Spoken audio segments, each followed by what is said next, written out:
On se retrouve pour aborder de suite les 5 raisons qui bloquent ta carrière dans l'IT. Avant d'aller plus loin dans mes grands discours, je vais déjà me présenter. Donc moi c'est Cyril, enchanté. Je cumule plus de 10 ans d'expérience professionnelle à différents niveaux techniques, que ce soit technicien, admin, responsable. Et depuis un peu plus de 3 ans, je suis consultant en cybersécurité à mon compte. En parallèle de cette activité technique, j'ai toujours accompagné des personnes dans leur évolution professionnelle côté IT, donc que ce soit de la formation, du coaching ou du mentorat. Donc ça représente environ 3500 heures d'accompagnement, 2 à 300 personnes accompagnées par an. Et surtout, tu peux aller voir sur mon LinkedIn, j'ai à ce jour 59 recommandations de ces anciens apprenants, donc qui vont de 17 à 63 ans, du rôle de technicien à RSSI. Donc si tu es curieux, n'hésite pas à aller voir. Les 10 ans d'expérience, c'est surtout pour souligner que j'ai été à ton poste et les galères que je vais te présenter, mais en fait, la majorité, je les ai toutes faites. Donc là-dessus, tu vas très vite voir si tu es un quintet gagnant. La première raison qui bloque les carrières des personnes que j'accompagne et qui a aussi bloqué la mienne à mes débuts, c'est un manque de vision long terme. C'est-à-dire que tu n'as pas d'objectifs prédéfinis. Et donc ça, c'est triste, parce qu'en fait, tes journées, c'est du pilote auto. Tu te lèves le matin, tu vas travailler, tu tapes ta journée, le soir tu rentres, partie de League of Legends, un repas au lit. Chien à mourir. Donc là-dessus, le but du jeu, c'est que si tu veux te challenger et sortir donc de ce blocage, il faut que tu aies un objectif clair et précis pour pouvoir le suivre. En termes donc d'objectifs, moi ce que je conseille aux personnes que j'accompagne, c'est de poser donc une vision court terme, moyen terme et long terme. Donc où est-ce que tu te vois d'ici 1 an, où est-ce que tu te vois d'ici 2, 3 ans et où est-ce que tu te vois dans 5 ans. Concernant l'évolution donc de cette carrière, ça peut être autant sur l'aspect technique, autant sur l'aspect organisationnel ou management, c'est-à-dire court terme tu peux être donc 100% exécutant pour monter en compétences. Ensuite, d'ici 2, 3 ans, tu peux intégrer une partie organisationnelle, c'est-à-dire qu'à la place d'exécuter, tu peux peut-être définir des projets, rédiger des cahiers des charges, pouvoir gérer des besoins clients, ce qui va être plutôt intéressant. Et d'ici 5 ans, quand tu auras assez maturé ton projet, que tu auras acquis assez d'expérience côté technique et organisationnel, en clair que tu auras eu pas mal de problèmes, tu peux peut-être passer côté management, team leader, référent ou autre. Donc ça, c'est si jamais tu veux une évolution technique, organisationnelle, management. Après, tu peux très bien rester que dans le technique. J'ai des personnes que j'accompagne, l'organisationnel, ils veulent pas en entendre parler. Eux, ce qu'ils veulent, c'est mettre les mains dans le cambouis. Donc à ce moment-là, tu peux être juste N1 à court terme. D'ici 2, 3 ans, passer N2, N3. Et après, passer référent d'ici 5 ans, donc sur des comptes beaucoup plus sensibles, avec des infras beaucoup plus dimensionnés pour pouvoir t'épanouir au quotidien. Parce que le but du jeu, c'est de vraiment continuer à apprendre constamment au quotidien, mais ça, on y reviendra un peu plus tard dans la vidéo. Donc, premier point, définis ton plan d'action court, moyen et long terme. L'étape suivante, donc, ça va être dispersé. On a tous été dispersés au début de notre carrière ou durant notre carrière, et ça, c'est une erreur donc préjudiciable parce que trop de techno, trop de direction, touche à tout, expert en rien, et tu ne montes pas assez en compétence sur un point précis, et donc ça peut te perdre. Donc, on va de suite regarder à quoi peut ressembler un CV d'une personne qui est dispersée. Clairement, en fait, c'est pas un CV, c'est une liste de courses. Linux, Windows, Server, Cisco, Azure, Docker, un peu de Python, du 365, du pare-feu. Et là-dessus, on est au top. Je touche à tout, je sais rien faire, mais pitié, recrute-moi.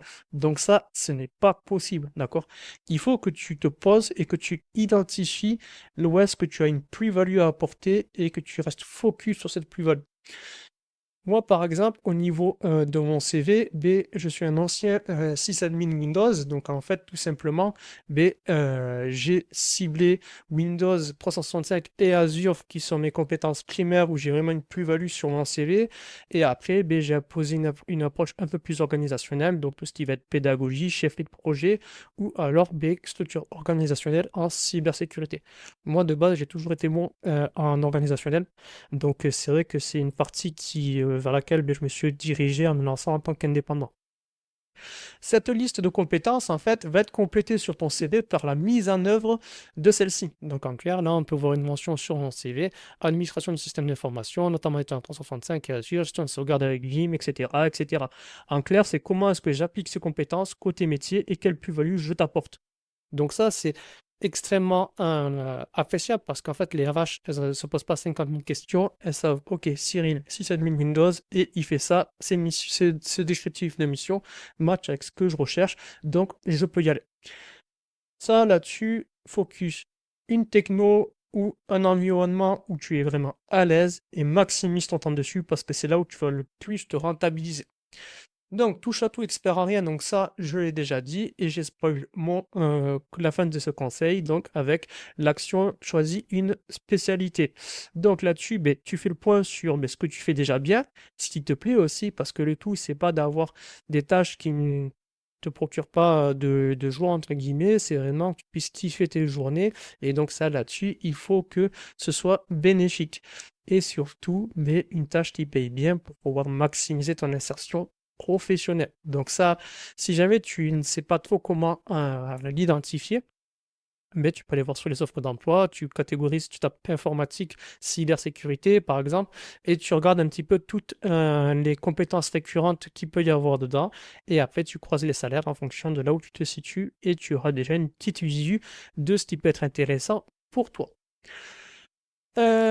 Et une techno rentable sur la durée si possible. Alors ça, c'est un discours qui va très vite être bypassé parce que il y a des technos, en fait, l'informatique évolue extrêmement vite.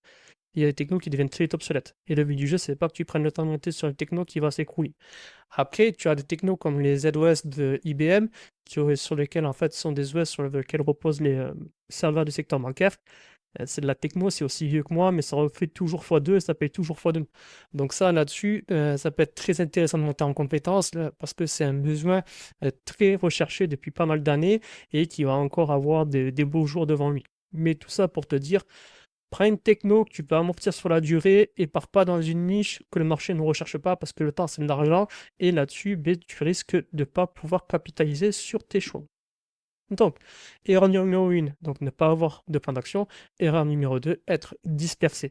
Tu focalises ta spé, ta plus-value, et tu fonces, d'accord, avec cette spé, et tu montes en compétence de manière à pouvoir fournir une expertise qui va te permettre d'être valorisé sur le marché du travail. Point numéro 3, le syndrome de l'imposteur. Oh là là, alors celui-là, on y est tous passés et c'est surtout le cas de une personne sur deux que j'ai en call aujourd'hui, donc j'ai un rendez-vous, c'est le syndrome de l'imposteur. Alors le syndrome de l'imposteur, concrètement, ben, c'est que tu doutes alors que tu sais. Là-dessus, tu maîtrises ton domaine, mais tu as des doutes en fait sur cette maîtrise, ce qui fait que tu vas te retrouver dans l'un des petits cas de figure. Donc tu évites les promotions parce que tu n'es pas encore prêt. Tu googles avant de répondre à un collègue alors que tu connais déjà la réponse. Quand un client te remercie, tu réponds pas, c'était rien, c'est normal. Tu pars en formation et tu te dis les autres vont voir que je ne connais pas et tu as 8 ans d'expérience et tu te sens un junior. Donc ça déjà, si tu matches avec l'un de ces 5 points, tu es en plein dans le syndrome de l'imposteur. Mais ça se travaille, on est tous passés par là. Moi, le premier, avant de me lancer en tant qu'indépendant, ça a été un calvaire parce que je doutais. Et au bout d'un moment, ben, en fait, j'ai posé mes compétences sur la table, j'ai compris ma plus-value sur le marché, et après, ben, j'ai foncé, et à ce jour, ben, je n'ai aucun regret. Donc, le syndrome de l'imposteur t'amène à douter, mais surtout à refuser les opportunités. Et donc ça, c'est un petit peu dramatique parce que, ben, en fait, tu restes bloqué dans ton poste. Il faut savoir qu'en moyenne, d'accord, il faut 6 mois pour être à l'aise sur un poste et 1 an pour être totalement autonome.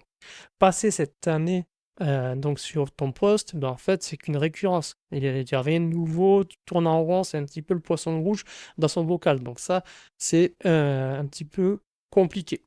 Donc, tu doutes alors que tu sais, tu refuses les opportunités.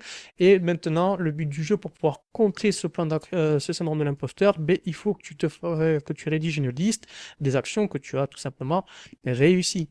Donc, par action, ben, je vais me poser sur papier ce qui s'est bien passé durant ta carrière et durant ton poste actuel. Donc, peut-être que tu as migré une infra de 2012 à 2022 sans interruption. Peut-être que tu as dû gérer la migration de BAL vers Exchange et là, tu n'as pas eu de soucis. Tu as peut-être mis en place le MFA donc sur un nombre assez conséquent en 2 semaines, ce qui est quand même assez sport parce qu'il faut déjà gérer les objections, prendre rendez-vous avec les utilisateurs et s'assurer que les accès aux différents environnements soient maintenus. Côté organisationnel, ben, tu as peut-être négocié le contrat de licence pour pouvoir faire gagner des ronds à ton entreprise.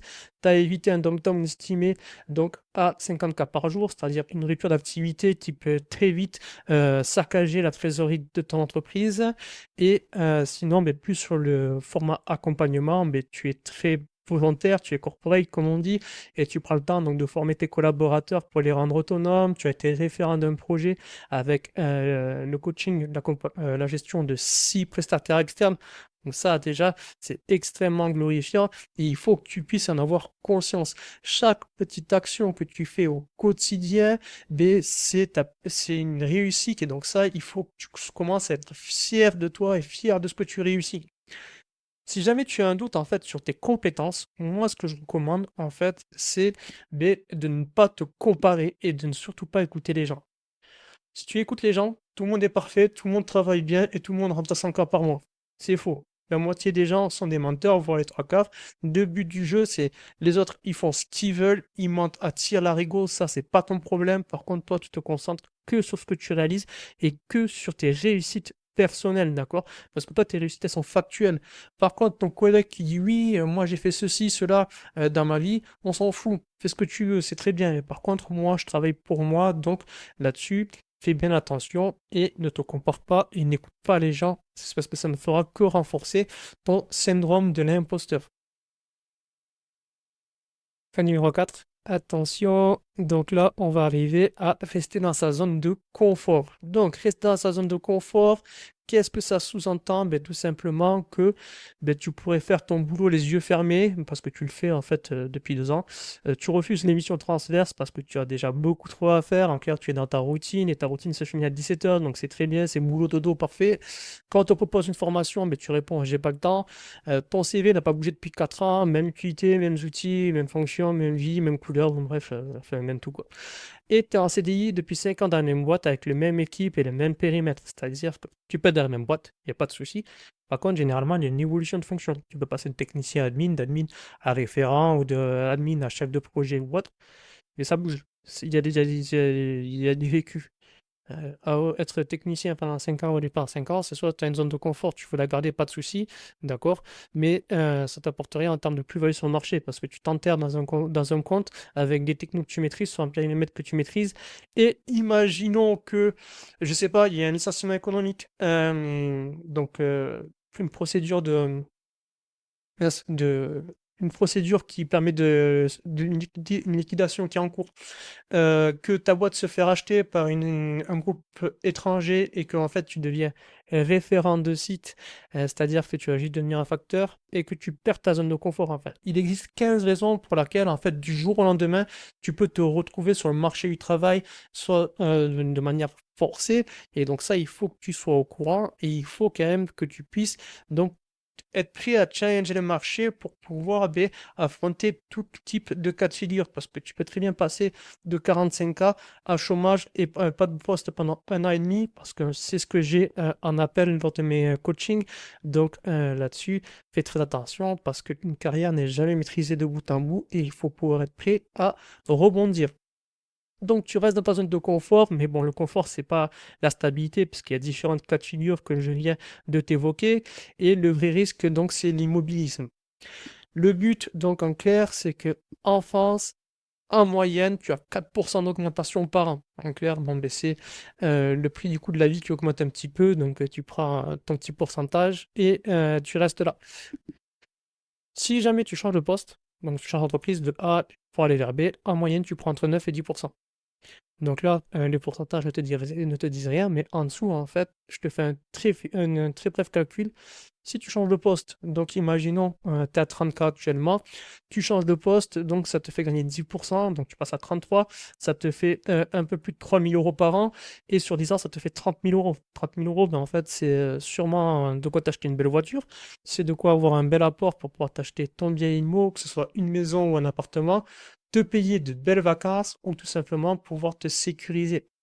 Le problème, c'est que si jamais tu restes dans ton poste, tu peux te retrouver dans des situations que j'ai en coaching, c'est-à-dire des personnes, des admins, ils sont très bons dans ce qu'ils font, mais ils sont payés une misère. Là, j'ai un admin, il a 10 ans dans une ESN, il est payé 30 000 euros. J'ai une autre admin, ça fait 5 ans qu'elle travaille dans une boîte, elle est à 28K. C'est pas possible, on laisse trop d'argent sur la table. On peut se lever le matin par passion, d'accord, parce que l'informatique, c'est un beau métier, on apprécie et ça bouge tout le temps, donc ça, c'est cool. Mais on ne peut pas laisser un chèque comme ça sur la table. Parce que à la fin du mois, on a tous nos loyers à payer, on a tous nos courses à payer et on aimerait bien tous se faire un petit extra. Donc ça, il faut en avoir conscience. Une augmentation en France, dans la même boîte, tu prends 4% par an. Si tu vas voir ailleurs, tu prends environ 10% minimum. J'ai des personnes qui ont pris plus de 5 à 6 cas lors d'un changement de poste. Magnifique. Ça, par contre, c'est génial. Si tu es bon, zéro risque. Effectivement, si tu es bon dans ce que tu fais, que tu as une réelle plus-value, t'inquiète pas, t'as pas besoin de publier ton CV pour qu'on vienne te chercher. Parce que les gens, s'ils ont un projet et qu'ils savent que Cyril, il est très bon sur un environnement Azure, mais ils vont venir me biper directement pour pouvoir me débaucher, me mettre sur le projet. Donc en fait, toujours pareil, si tu as une plus-value, les personnes au sein de ton équipe vont le voir, les personnes chez les prestataires qui vont intervenir vont le remarquer, tes clients vont le remarquer et tu as forcément une personne qui va te contacter pour te faire une proposition et pour pouvoir te débaucher. En moyenne, on change de poste tous les 2-3 ans dans l'IT pour aller challenger le marché, donc sortir de l'environnement où on est enterré et surtout pouvoir négocier une meilleure rémunération. Donc ça peut être très intéressant. Si jamais tu as peur, tout simplement, mais tu peux tester ta valeur. C'est-à-dire, tu actualises ton CV, tu postules sur 3 jobs et tu vois si tu as les retours. Et si jamais tu as les retours, tu peux passer 2 ou 3 entretiens pour voir ce que tu vaux. Tu prends un coup, tu as l'entretien, tu le poses sur la table et tu te dis, OK, est-ce que ça fonctionne pas? Dans tous les cas, au pire, c'est que tu as donc des compétences à améliorer ou des qualités à améliorer. Donc ça, tu ressortiras de cet entretien grandi pour pouvoir développer ce qui a été suggéré en axe d'amélioration. Ou alors, tu vas comprendre que tu vaux beaucoup plus que ce que tu vaux actuellement. Et là, tu vas rédiger ta lettre de démission illico presto pour aller chercher le chèque dans l'entreprise d'à côté. Donc, point numéro 1, pas de fil rouge, tu sais pas où est-ce que tu vas. Point numéro 2, donc tu es dispersé. Point numéro 3, le syndrome de l'imposteur. Et donc forcément, le point numéro 4, mais tu préfères rester dans ta zone de confort parce que c'est plus agréable jusqu'au moment où on va te pousser vers la sortie. Et donc là, ça sera beaucoup moins agréable. Et enfin, le point numéro 5 qui est très important, c'est le fait de ne pas faire de veille. On est dans un secteur d'activité qui évolue extrêmement vite. Donc, il faut prendre le temps de faire de la veille pour se tenir informé des évolutions, des nouvelles techno, des bonnes pratiques ou autres. De la veille techno, c'est concrètement, on va dire, 10 à 15 minutes par jour. Tu prends ton téléphone quand tu es dans une salle d'attente, dans les transports ou en train de boire ton café, et plutôt que de te faire manger par l'algorithme d'un réseau social, tu sors ta veille et tu prends le temps de monter en compétence, en sachant que de la veille, c'est pas 48 000 sources comme j'ai l'habitude de voir chez les personnes que j'accompagne, c'est 3, 4, 5 sources très pertinentes à l'instant T qui répondent à ton besoin par rapport à ta techno, à l'évolution juridique ou aux bonnes pratiques. Et ensuite, cette veille, tu l'as fait évoluer, c'est-à-dire que potentiellement une techno peut répondre à ton besoin à l'instant T, mais dans 3 ans, ça va plus t'apporter le niveau d'information dont tu avais besoin. Donc là-dessus, tu peux commencer à pas retirer cette source et en intégrer une autre. Ce que je veux te dire, c'est que 3-4 sources 10 minutes par jour, plutôt qu'aller sur des réseaux sociaux, c'est ce qu'il faut et tu n'as pas besoin de plus, d'accord? On ne te demande pas de faire 48 heures une thèse et d'expliquer à ta famille le soir au repas l'évolution de tel composant avec les détails de soudure d'un partenaire, on s'en fout, d'accord? Mais par contre, fais de la veille sur ta techno et prends le temps de le faire, de l'intégrer. Ça sera beaucoup plus rentable pour toi que faire autre chose. Le problème, c'est ça, c'est que vu que l'informatique évolue extrêmement vite, si tu fais pas de la veille, tu deviens obsolète. Ça va être le client, il va te poser une question, ça va être le vide dans tes yeux. Ton responsable à qui t'a demandé une augmentation, il va te poser une question sur quelque chose que tu es censé maîtriser ou avoir plus connaissance. Et ça va être le vide dans tes yeux, ça va être catastrophique. Donc, prends le temps de faire de la veille. Donc, 10-15 minutes par jour, et donc ça, en fonction des technos que tu utilises. Ça fait presque 20 minutes de vidéo, j'espère que je t'assomme pas trop et on va arriver de suite sur la solution que je peux te proposer. Concernant donc cette solution, c'est très simple. Moi, j'ai monté une structure donc, qui s'appelle Mon Coach Admin. Donc, Mon Coach Admin, c'est du coaching pour les personnes en fait qui souhaitent évoluer dans l'IT. Donc, en clair, notre promesse, elle est simple, c'est changer de poste en 90 jours ou négocier ta rémunération en 90 jours. Cette promesse passe par un plan d'action en 4 étapes. Donc, en fait, c'est une vraie transformation qu'on te vend. C'est pas e-learning tatati tatata. C'est que c'est 4 étapes très structurées pour pouvoir te transformer et pouvoir donc développer ta rentabilité. Donc, plan numéro 1, enfin, étape numéro 1, on fait un point sur où est-ce que tu te situes et qu'est-ce que tu peux viser. Clairement, on fait un audit de ton profil, ce qui va, ce qui va pas, qu'est-ce que tu peux faire, etc. Donc ça, là-dessus, très pertinent pour pouvoir définir ta roadmap et avoir une vision à 12-18 mois. Ensuite, monter en compétences. Donc là, on va activer les différents moyens qu'on te proposera, c'est-à-dire les masterclass avec des experts, parce que dans le service, moi, je suis pas expert en tout. Et par contre, je vais intervenir avec des vrais experts de leur domaine pour qu'ils puissent t'accompagner en cours individuel, donc en masterclass individuel, pour te présenter comment est-ce que fonctionne la techno en prod et qu'est-ce que tu dois faire pour pouvoir l'appliquer. Simple, rapide et efficace. En termes d'experts, experts réseau, experts Linux, des vrais experts Linux, pas ton formateur éclaté qui te fait un apt update et qui te fait un grand sourire. FinOps, DevOps, SecOps, gouvernance, gestion euh, AWS, enfin vraiment, j'ai 14 experts sous la main, donc là-dessus, t'inquiète pas, en fonction de ton besoin, on va pouvoir t'accompagner. Coaching individuel avec moi pour pouvoir lever les barrières et pour que tu puisses vraiment te projeter et mettre tout en œuvre. Et après, donc, un projet très friendly vis-à-vis des attentes du marché du travail. Parce que le marché du travail actuellement, c'est la cybersécurité. Si tu as du mal à te projeter, ben, il faut que tu sois prêt. Posture et communication pro. Troisième point, comment est-ce que tu communiques au sein de ta boîte et quelle est ta posture? Donc ça, on va tout retravailler. Et enfin, donc, on va mettre en place un développement de ta carrière et donc une négociation salariale en fonction d'eux. Donc ça, là-dessus, tout ce qu'il te faut pour acter une réelle transformation. Si jamais tu recherches plus d'informations, le site, donc c'est mon coach admin, où tu peux directement me guider sur LinkedIn. Je vais te mettre le lien dans la description de cette vidéo. Et si jamais tu as quoi que ce soit, tu peux me biper. N'hésite pas à mettre en commentaire ce que tu as pensé de ces 5 donc, raisons qui peuvent mettre en stand-by ta carrière dans l'IT. Si jamais tu en as d'autres, n'hésite pas aussi à les mentionner, ça peut être très intéressant. Et en attendant, je te souhaite une belle journée et bon courage pour la suite de ta carrière.